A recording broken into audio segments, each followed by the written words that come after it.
دعاؤں میں ہم بہت کچھ مانگتے ہیں، لیکن پہلی دعا ہمیں سکھائی گئی اہدنا الصراط المستقیم. اہدنا، اہد کا مطلب ہے دکھا، اور نا کا مطلب ہے ہم کو. اور اہد کا لفظ جو ہے یہ ہدایت سے ہے. ہدایت کس کو کہتے ہیں؟ گائیڈنس، یعنی گائیڈ اس. اور ہا دال اور یا اس کا روٹ ہے، کسی کو نرمی اور شفقت کے ساتھ راستہ دکھانا. تو اہدنا الصراط المستقیم، دکھا ہم کو سیدھا راستہ. کون دکھا سکتا ہے؟ اللہ. کیسے؟ کیوں؟ وہی کیوں دکھاتا ہے، اسی سے کیوں مانگے؟ اسی نے ہم کو بنایا ہے، وہ ہمیں سب سے زیادہ جانتا ہے، اور وہ اس دنیا کو بھی جانتا ہے.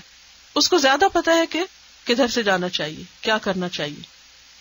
قرآن پاک میں آتا ہے من یہد اللہ فہو المہتدی، جس کو اللہ ہدایت دیتا ہے وہی دراصل ہدایت پانے والا ہوتا ہے. سورۃ الکہف آیت 17. اور سورۃ الرعد 33 میں آتا ہے وَمَن يُضْلِلِ اللَّهُ فَمَا لَهُ مِنْ هَادٍ، جس کو اللہ بھٹکا دے اس کو کوئی ہدایت نہیں دے سکتا. ہدایت دو طرح کی ہوتی، ایک ہوتی ہے علمی اور ایک ہوتی ہے عملی. ہدایت علمی کا مطلب ہوتا ہے علم کے ساتھ کسی کی رہنمائی کرنا، یعنی صرف اس کو نالج دے دینا. اس کو ہدایت ارشاد بھی کہتے ہیں، عربی میں دلالت بھی کہتے ہیں. میں بھی آپ میں اس کو عربی جانتا ہوں اس لیے بول دوں تو کوئی حرج نہیں. اور دوسری ہوتی ہے ہدایت عملی، جس کو ہدایت توفیق یا ہدایت عمل بھی کہتے ہیں. ٹھیک ہے نا، علم والی، جیسے ہم کہتے ہیں اللہم انی اسألک علما نافعا، تو یہ ہے ہدایت علمی. اس وقت جو آپ کو مل رہا ہے وہ کیا ہے؟ ہدایت علمی. آپ کو علم مل رہا ہے اور اس سے آپ کو پتا چل رہا ہے کہ اچھا کیا کرنا چاہیے کیا نہیں کرنا چاہیے، ہے نا. یہ ہے ہدایت علمی. یہ بھی اللہ ہی دیتا، اللہ ہی لایا آپ کو یہاں، نہ میرے بس میں تھا اور نہ آپ کے اپنے حصے میں. تو ہو سکتا آپ نے کسی وقت بہت دعا سچے دل سے کی کہ اللہ ہم کو قرآن سمجھا دے اور اچھا علم دے دے، تو اللہ تعالیٰ نے کہا اچھا چلو ٹھیک ہے. بہرحال تو یہ اللہ ہی کی توفیق سے ہوتا ہے. اللہ راستہ دکھا دیتا، اوکے ادھر جاؤ، چلا جاتا ہے انسان، کھل جاتی کتاب، پڑھنے لگتا ہے، سمجھ آنے لگتی ہیں باتیں. دس از ون اسٹیپ. ٹھیک ہے، اسٹیپ نمبر 1 ہے. یہ کیا ہے؟ ہدایت علمی. آپ نے مانگا، اللہ نے آپ کو راستہ دکھا دیا، اوکے گو، یہ لو. اب واپس گھر جا کر دوسرا حصہ ہے ہدایت عملی، کہ جو علم حاصل کیا ہے اس کو عمل میں بھی لانا ہے انشاءاللہ، جو سوچا اس کو کرنا بھی. ایٹ لیسٹ اور کچھ نہیں تو سچے دل سے الحمدللہ کہنا سیکھنا ہے. ابھی آخر میں تھوڑی سی بات کروں گی کہ ابھی کام ہوم ورک کیا ہے ہمارا. تو ہدایت اللہ دیتا ہے، اسی کی توفیق سے آتی. اب آپ بہت سے لوگ کہتے ہیں اللہ چاہے گا تو ہم کو ہدایت مل جائے گی، اور کوشش نہیں کرتے. یہ ایک غلط طریقہ ہے. جو شخص کچھ چاہتا ہے اس کے لیے کوشش بھی کرتا ہے. مثلا اگر کسی شخص کو مال کا شوق ہے تو وہ جاب ڈھونڈے گا یا نہیں؟ وہ کہے گا اگر قسمت میں ہوا تو اچھی جاب مل ہی جائے گی. ہر روز لوگ جاب اس کی وہ کھول کے بیٹھ جاتے ہیں اور اپلائی کرتے چلے جاتے. کیوں کرتے ہیں؟ قسمت میں ہوگا خود ہی کوئی اچانک سبب بن جائے گا. کوشش کرتے ہیں نا، جگہ ڈھونڈتے ہیں جہاں وہ جاب کے نوٹس جا کے پڑھتے ہیں نا، پھر جاب مل جاتی ہے، پھر مال آنے لگتا ہے. اچھا، مال کا بہت شوق ہو اور جاب کے لیے کوشش نہ کرے تو اس کو مقصد حاصل نہیں ہوگا. اسی طرح کسی شخص کو جنت میں جانے کا شوق ہو، سیدھے راستے پہ چلنے کا شوق ہو، اور وہ اس کے لیے کوشش نہ کرے، یہ نہ جانے کہ کہاں پڑھا جاتا ہے قرآن، کہاں سے پتہ چلتی ہیں باتیں، کیسے کرتے ہیں عمل، نہ وہاں جائے، نہ تکلیف اٹھائے، نہ کتاب کھولے، نہ لکھے، نہ پڑھے، اندھیروں میں رہے اور کہے اللہ نے اگر میری قسمت میں جنت لکھی ہے تو مجھ کو مل ہی جائے گی. بہت سے لوگوں کا یہی رویہ. تو جب ہم کہتے ہیں نا اہدنا الصراط المستقیم، تو اس کا مطلب ہے کہ اللہ ہمیں علم بھی دے اور عمل کی توفیق بھی دے. اور صراط کا لفظ جو ہے صاد را طا سے ہے. صراط کہتے ہیں کھلے راستے کو. کون سا راستہ؟ کھلا راستہ. بڑی سے بڑی ہائی وے کا سوچے جس پہ ایک وقت میں کئی لینز چل رہی ہوتی ہیں. تو صراط مستقیم وہ راستہ ہوتا ہے کہ جو سب کو لے کے چلتا ہے، جتنے بھی آنا چاہیں آ جائیں، آئیں اور چلیں. انلمیٹڈ لینز ہیں اس کی. صراط کھلا راستہ. اور یہ کون سا راستہ ہے؟ دین کا راستہ، جس میں ہر چیز کے بارے میں ہمیں بتایا گیا. اور المستقیم کا مطلب ہوتا ہے سیدھا، جس میں کوئی ٹیڑھ نہیں، کوئی اونچ نیچ نہیں، بلکہ معتدل راستہ ہے جس پہ آپ آرام سے چل سکتے ہیں۔ اچھا، اب آپ دیکھیے کہ یہ جو صراط مستقیم ہے، اب اس میں آپ ذرا کچھ امیجن کریں، کیا امیجنیشن میں آ رہا ہے کہ ایک تو یہ کہ بہت چوڑا، بہت کھلا راستہ ہے، دوسرا یہ کہ وہ اسٹریٹ ہے، دائیں بائیں نہیں مڑتا، ان ایون نہیں، سیدھا جا رہا ہے۔ تو صراط مستقیم سے مراد یہاں کیا ہے؟ دین کا راستہ، وہ راستہ جو ہمیں اللہ کی رضامندی تک پہنچائے۔ تو اللہ تو ہم کو ایسا راستہ دکھا، ایسے راستے پہ چلا کہ جس پہ چل کے ہم تجھے خوش کر دیں۔ اب دیکھیے کہ ہمارے دین میں ہمیں کیا کیا بتایا گیا، قرآن میں ہمیں کن کن چیزوں کے بارے میں بتایا گیا۔ قرآن کی سب سے بڑی آیت کون سی ہے؟ آپ کسی کو معلوم ہے؟ سورۃ بقرہ کی کون سی آیت؟ آیت دین، قرض والی۔ قرض پر آیت قرآن کی سب سے بڑی آیت ہے کہ قرض کا لین دین کیسے کرو۔ تو یہ صراط مستقیم صرف جنت دوزخ کی بات نہیں کرتا، بلکہ اس میں معاش اور معاد دونوں کے بارے میں سب کچھ بتایا گیا۔ معاش کیا ہوتا ہے؟ دنیا، اور معاد واپس لوٹنا، آخرت۔ یہ دو لفظ اگر یاد کر لیں تو لمبی باتیں چھٹ جائیں گی ہماری۔ معاش، معاد، معاش دنیا کے سارے معاملے، اور معاد آخرت کے۔ معاش، معاد دونوں پر ڈیٹیلز ملتی ایکولی۔ مثلا جیسے ابھی میں نے ذکر کیا کہ قرآن مجید میں صرف ہمیں جنت دوزخ کی باتیں نہیں ملتی، بلکہ کیا ہے، قرض پر بھی ہمیں رہنمائی ملتی ہے، اور قرض پر جو آیت ہے وہ سب سے لمبی آیت ہے قرآن مجید کی۔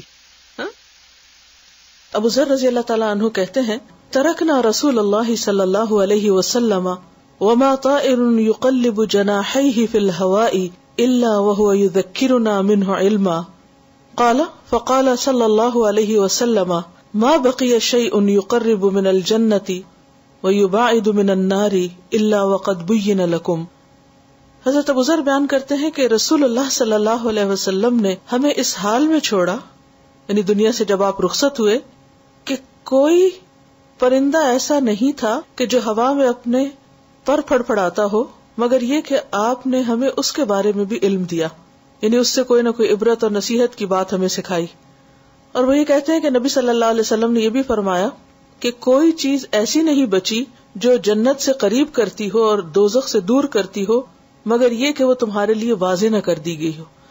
یعنی نبی صلی اللہ علیہ وسلم نے صحابہ کرام کو چھوٹی چھوٹی چیزوں سے، حتیٰ کہ پرندوں سے بھی سبق سکھایا، اور نیکی کے بہت سے کام بتائے، جنت میں لے جانے والے اور جہنم سے دور کرنے والے تمام کے تمام اشیاء صحابہ کرام کو بتا دی گئی تھی۔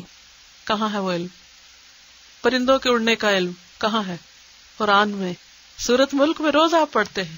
کیا اولم یروا الی الطیر، پرندوں کے اڑنے کے بارے میں بھی قرآن میں ذکر ہے۔ یہ الہامی کتاب ہے اور اس میں پرندوں کے اڑنے کی باتیں بھی لکھی ہوئی ہیں، اس میں بھی نشانی، وہ بھی علم ہے، وہ بھی ایک عالم ہے، ایک جہان ہے پرندوں کا بھی، وہ رب ہے عالمین کا۔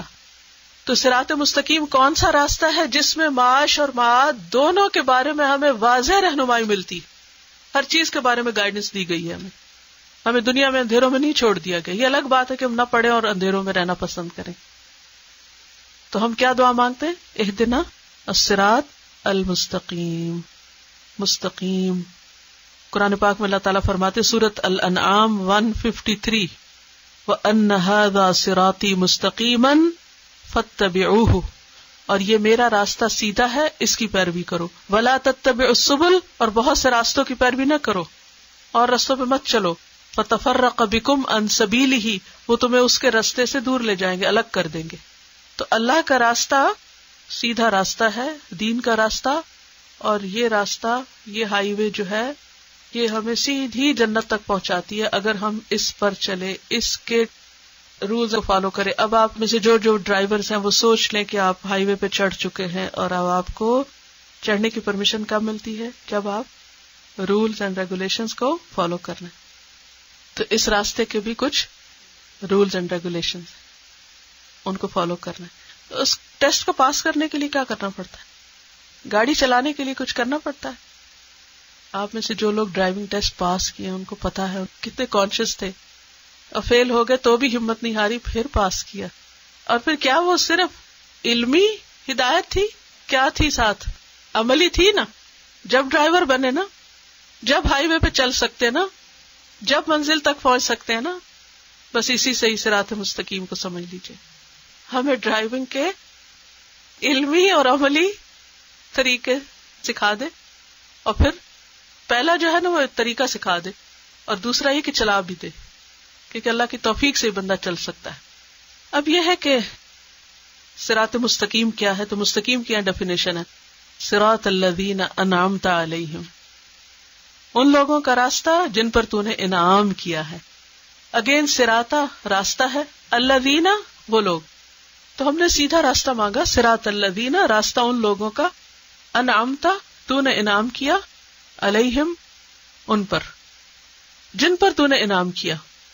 نعمت کیا ہوتی ہے؟ نعمت، what is نعمت؟ بلیسنگ. مثلاً کیا کیا چیزیں بلیسنگ ہے؟ اولاد، مال، صحت. لیکن اللہ سبحانہ و تعالیٰ کی ڈیفینیشن فرق ہے. اللہ سبحانہ و تعالیٰ بتاتے ہیں کہ انعام کن پر ہوا ہے. وَمَن يُطِعِ اللَّهَ وَالرَّسُولَ فَأُولَٰئِكَ مَعَ الَّذِينَ أَنْعَمَ اللَّهُ عَلَيْهِم مِّنَ النَّبِيِّينَ وَالصِّدِّيقِينَ وَالشُّهَدَاءِ وَالصَّالِحِينَ وَحَسُنَ أُولَٰئِكَ رَفِيقًا. جو اللہ اور رسول کی اطاعت کرے گا ایسے لوگ ان کے ساتھ ہوں گے جن پر اللہ نے انعام کیا ہے. کون ہے وہ؟ نبی ہیں، صدیق ہیں، شہداء ہیں، صالحین ہیں. اور یہ کتنے اچھے دوست ہیں. ذالک الفضل من اللہ، یہ فضل ہے اللہ کی طرف سے. یہ ہے فضل اور نعمت. کیا ہونا؟ یا نبی ہونا. اب وہ تو ختم ہو گئی نبوت، اب تو کوئی ہو نہیں سکتا. لیکن اس کے بعد صدیق، انتہائی سچا ہونا، پھر شہداء، اور پھر صالحین. نیکی کی جس کو توفیق مل جائے وہ ہے دراصل انعام یافتہ شخص اللہ کی نظر میں.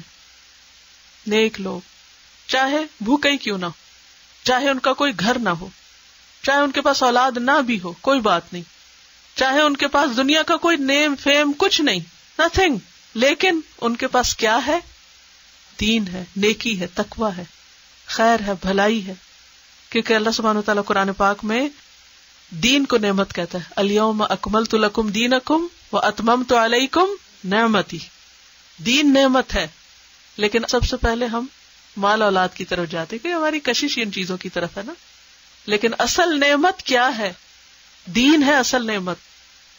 تو ہم کیا دعا مانگتے کہ یا اللہ ہم کو وہ راستہ دکھا جس راستے پر تیرے انعام یافتہ بندے چلے. اور وہ انعام والے کون ہیں؟ خود اللہ نے قرآن میں بتا دیا، وہ انبیاء، صدیقین، شہداء اور صالحین ہیں.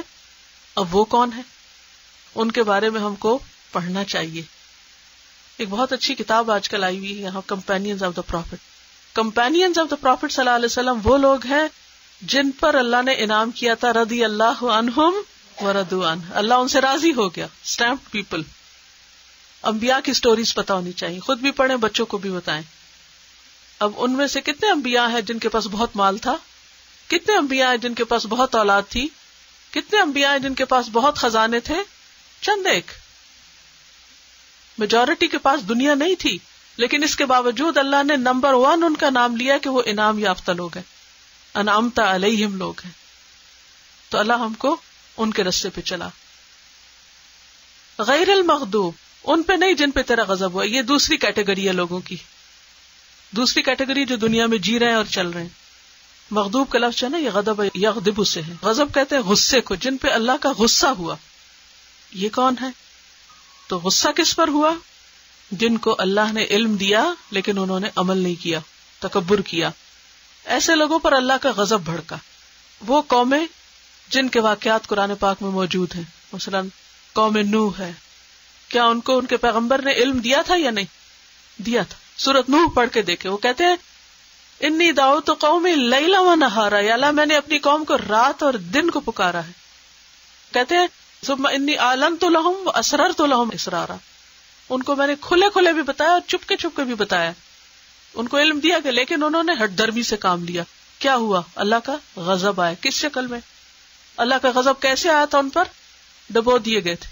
قوم عاد، سمود، جن کو اللہ نے نبی ان کے بیچ میں بھیجے، ان کو علم دیا لیکن انہوں نے عمل نہیں کیا، بات نہیں مانی، تو ان پہ اللہ کا غضب ہوا. ان کے واقعات میں بھی عبرت ہے. قرآن پاک میں اللہ سبحانہ و تعالیٰ فرماتے ہیں سورۃ یوسف آیت 111 لقد کان فی قصصہم عبرۃ، ان کے قصوں میں بہت عبرت ہے. تو اللہ ہم کو ایسے لوگوں سے بچانا کہ جن کے پاس بہت نالج ہو مگر وہ عمل نہ کرتے ہوں. کیونکہ جب بھی انسان کو کوئی بات پتا ہوتی ہے اور جان بوجھ کے وہ انکار کرتا ہے اور پھر ہٹ دھرمی سے کام لیتا ہے اور نہیں مانتا تو اللہ کا غضب بھڑکتا ہے اس پر. اور تیسری کیٹیگری ہے ولضالین، بھٹکنے والے. دالین کا لفظ جو ہے یہ دال سے ہے، ضاد لام لام. دلل کہتے ہیں گمراہ ہونے کو، راستے سے ہٹ جانے کو. اب وہ نا ہائی وے پہ جا رہے ہیں تو آپ ایگزٹ لے لیں تو کیا ہوگا؟ گئے. ایگزٹ کیوں لیتا ہے انسان؟ لا علمی میں، بھول چوک کر. ایسا ہی ہوتا نا، ہمیں پتا نہیں ہوتا کہ ادھر سے مڑنا تھا کہ آگے، تو ہم کہتے چلو پہلے ہی لے لو. گئے بھٹکے کہاں تک؟ میلوں تک. تو دالین وہ لوگ ہیں جن کو نہ حق پتا تھا نہ انہوں نے عمل کیا. تو دنیا میں لوگوں کی 3 کیٹیگریز ہیں. نمبر 1 جن کے پاس علم بھی ہے اور عمل بھی، وہ کون ہے؟ انعمت علیہم. نمبر 2 جن کے پاس علم ہے اور عمل نہیں، وہ کون ہے؟ مغضوب علیہم. نمبر 3 جن کے پاس نہ علم ہے نہ عمل ہے، اور وہ کون ہے؟ ضالین، بھٹکے ہوئے لوگ. تو سیدھے رستے پہ کون ہے؟ جن کے پاس علم بھی ہے اور عمل بھی، جنہوں نے تھیوری اور پریکٹیکل دونوں کو ساتھ لیا اور جنہوں نے روڈ ٹیسٹ بھی پاس کر لیا، وہ ہے انعمت علیہم. علم کے بغیر عمل نہیں آ سکتا، عمل کے لیے علم ضروری ہے. اس لیے ہر مسلمان پر علم حاصل کرنا کیا ہے؟ فرض ہے. سورۃ الفاتحہ کی تفسیر پر مبنی ایک کیسٹ ہے اللہ تیرا شکر. تو عبادت جو ہے وہ دراصل کیا ہے؟ شکر گزاری ہے. جو بھی نعمتیں ہم کو ملی ہیں تو اس کی یاد دہانی کے لیے، تاکہ مزید آپ اپنے آپ کو اللہ کے شکر کے لیے تیار کریں. اور حقیقت یہ ہے کہ اللہ کا حق ہے ہم سب پر کہ ہم اس کے عبادت گزار ہوں اور شکر گزار ہوں. اب آپ کو ایک دفعہ تلاوت سنواتی ہوں. اب تلاوت آپ کتاب دیکھ کے نہیں سنیں گے، آپ تلاوت سن کے یہ چیک کریں گے کہ آپ کو کیا سمجھ میں آیا. اعوذ باللہ من الشیطان الرجیم، بسم اللہ الرحمن الرحیم. الحمد للہ رب العالمین، الرحمن الرحیم، مالک یوم الدین، ایاک نعبد و ایاک نستعین، اہدنا الصراط المستقیم، صراط الذین انعمت علیہم غیر المغضوب علیہم ولا الضالین.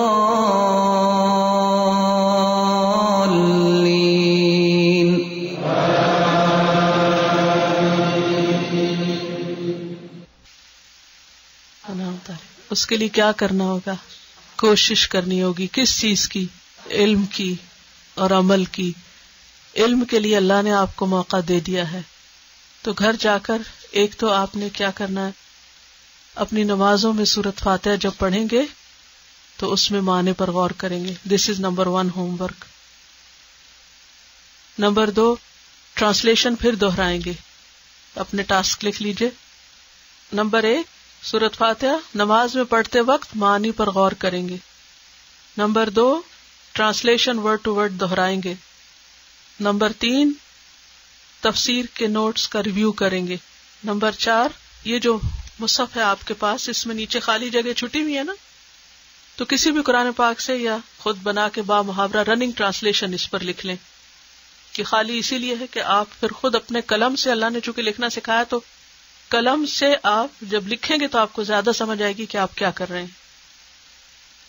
رننگ ٹرانسلیشن خالی جگہ پر لکھیں گے. جن کے پاس اب آپ کہیں گے ہم پر تو انگلش کا ہے اور اس میں تو پہلے سے ہی لکھی ہوئی ہے، کسی اور نے ہمارا کام کر دیا، آپ کسی خالی پیج پر لکھیے، اپنی تفسیر کے اینڈ میں لکھ لیجئے. It will help you. کیونکہ میرا پریکٹیکل ایکسپیرینس ہے، جب میں کوئی چیز اپنے ہاتھ سے لکھتی ہوں، بھلے دیکھ کے لکھوں تو مجھے زیادہ سمجھ میں آتی ہے. پھر ہر آیت پر رک کر کوشچن کریں گے خود سے کہ سمجھ آیا یا نہیں، کیا مطلب ہے، what is the meaning of حمد، واٹ از للہ، واٹ از صراط، واٹ از مستقیم. ہر لفظ پر کوشچن کریں گے خود کو. ٹھیک ہے، کسی سے ڈسکس کریں گے سورۃ فاتحہ کا معنی. دیکھیں یہ سورت وہ ہے نا جو آپ سب نماز میں پڑھتے ہیں، آپ کے ہسبینڈ، بچے، آپ کے دوست، رشتہ دار، تو کتنا بڑا آپ کا احسان ہوگا اگر ان کے ساتھ آپ مختصر سا سورت فاتحہ کو ڈسکس کر لیں. عام طور پہ سورت فاتحہ کب پڑھتے ہیں ہمارے ہاں مسلمانوں میں؟ جب کوئی فوت ہو جائے. یہ سورت فوت ہونے میں پڑھنی چاہیے یا زندہ ہوتے وقت پڑھنی چاہیے؟ ان بیچاروں کو اہدنا الصراط المستقیم کی کیا ضرورت؟ وہ تو کر گئے جو کرنا. آپ کمپیوٹر پر آٹو ریسائٹر ڈاؤن لوڈ کر لیں، فری آتا ہے اس میں.